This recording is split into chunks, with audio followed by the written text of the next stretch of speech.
It's time for fantasy. Number 34 on the offense is on my fantasy team. So, touchdown.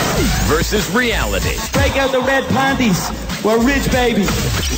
With LeVac and Gox on 104.5 The Team. Break out the red panties, cause we're rich, baby. Thank God, because I've lost all our money.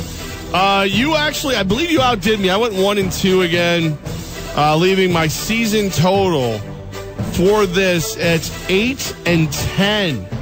Last sad 8-10. Well, it's 8-10 sad, and good old Ghazi Bear, for the first time all year long, had a 3-0 week. 3-0 for me last week. Will you verify that? I don't believe him. Absolutely 3-0. You can look it up. Trying to remember my picks right now. I know I had Chris Thompson. You had, let me see. You had Josh McCown. Yeah, oh yeah. Chris Thompson. Oh yeah. And Adam Thielen. Like I said, 3-0. 8-9-1, so a half-game lead over LeVac. So for the first time all season, I've led, and for the first time all season, I get to decide who goes first, and I pick myself. Again, we're talking about projections. So PPR standard scoring for ESPN. We're talking about guys who are going to go over their projected scoring totals this week. We start with the quarterback position.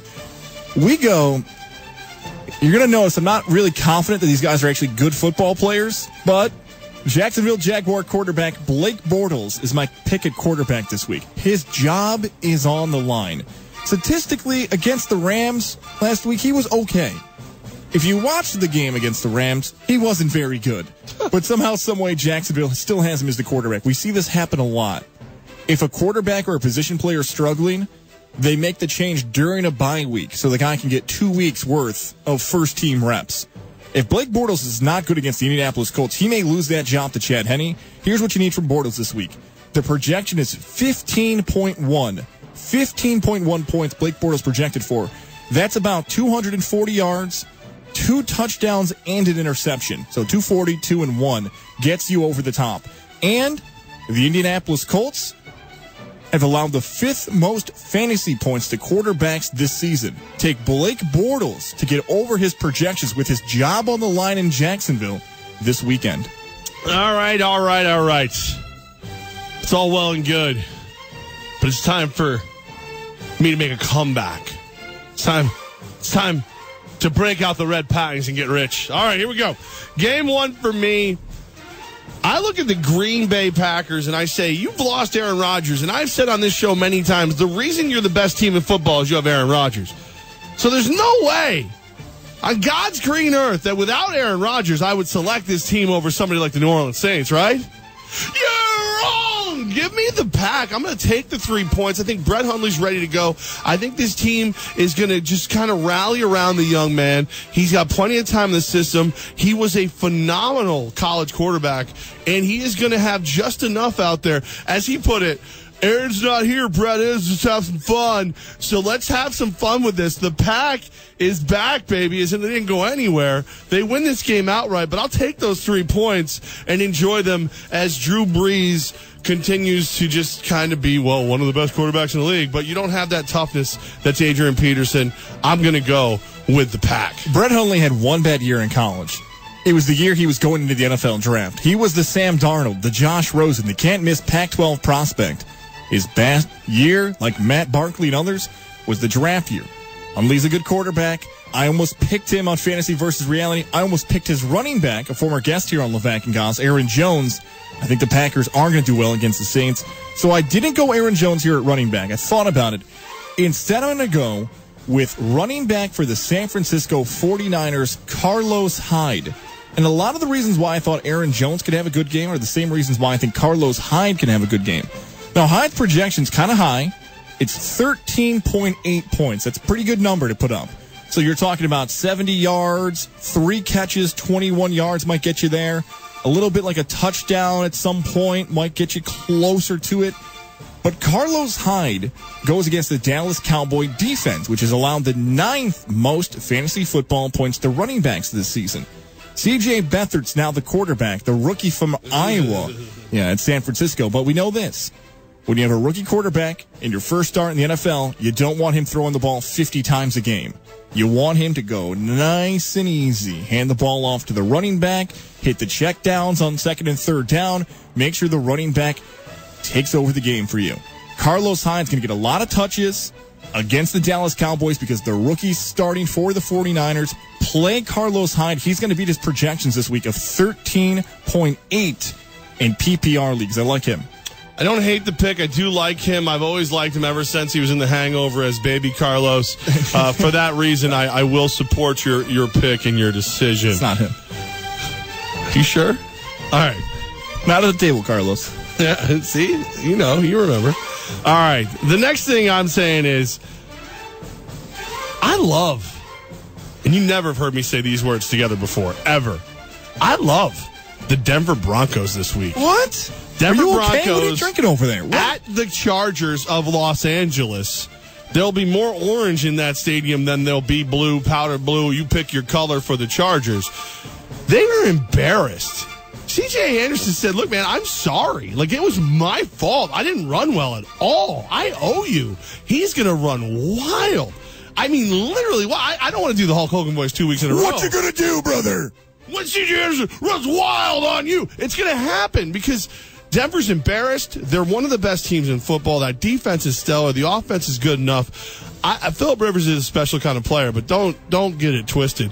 Denver's got a chip on their shoulder. They're going to roll down the coast, and they're going to punch the Chargers in the mouth. Take the Broncos in a straight pick, win outright. What was the number again? Pick. A pick 'em? It's a pick 'em. That's classic Chargers, by the way. You know how this game's going to go. Everyone's got their own favorite team, but if you just watch the 4 o'clock Charger game, you know it's going to come down to the fourth quarter. You know it's going to come down to a field goal or the final 4 minutes. Here's what happens in that game. Chargers have a chance to win. Broncos get a game-winning field goal. Broncos get a fumble return for a touchdown. Something strange is going to happen because it always does. Close. I think the Broncos are embarrassed. I think the Broncos are coming off that loss to the Giants that they thought, hey, it's fine. They can't do anything. Everybody's hurt. We're going to win. They're embarrassed, and they're going to take it out on the Chargers. All right, so you got the Broncos there. This pick here, for the first time ever in fantasy versus reality, I was so confident in a pick, I woke up on a Tuesday and started bragging about my pick. This is true. What happened? I woke up Tuesday morning in a sweat thinking about this player. I had a nightmare that he was going to tear apart the Tampa Bay Buccaneers. I don't know how it happened. I don't know why it happened, but this is 100% true. Then I looked up the player's stats, and I thought, oh, that's not happening. Then I realized a little bit more. And the player is wide receiver Zay Jones. Zay? Now, we met Zay Jones at camp, one of the nicest athletes in any sport I've ever interviewed. I've been rooting for him all season long. Hasn't been good statistically. But it's a bye week for the Buffalo Bills previously. What we've learned from bye weeks is this. All coaching staffs go through the film and they say, what have we done right this season? What have we done wrong this season? What do we have to do going forward this season? I think there's no question that getting the second-round draft pick from East Carolina more involved in the offense is a goal for the Bills this season. And Zay Jones is going to be out there. No Charles Clay at tight end. No Jordan Matthews at wide receiver. And the Tampa Bay Buccaneers defense has allowed the most fantasy football points to wide receivers this season. All Zay Jones needs is 6.5 points.